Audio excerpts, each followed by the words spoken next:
Ryan, paano nasagip ng PCG itong nasa 200 mga pasahero? Aga inilipat ng PCG sa kanilang barko yung mahigit sa kalahati ng mga pasahero ng motor launch at hinila ito papunta sa Zamboanga City.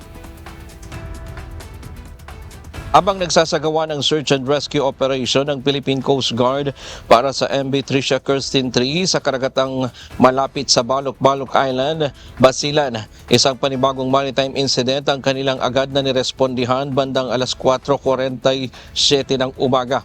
Isang sasakyang pangdagat na may sakay na 210 pasahero at 15 crew ang nakaranas ng aberya sa karagatang sakop ng Pangasahan Island sa Basilan. Agad na rumisponde ang PCG Search and Rescue Team sa kayang BRP Tubataha at inilipat ang nasabing bangka mula sa mababaw na bahagi ng dagat patungo sa mas ligtas na lokasyon.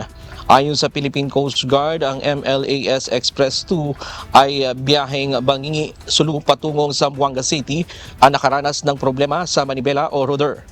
Inilipat ang 128 pasahero sa PCG vessel samantalang ang natitirang 82 pasahero kasama na ang 15 crew ay nanatili sa motor launch.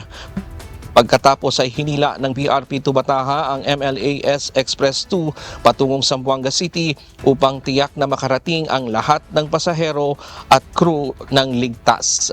Diyan muna ang latest mula dito sa Quezon City. Balik sa iyo, Aga. Maraming salamat, Ryan Lacanlale.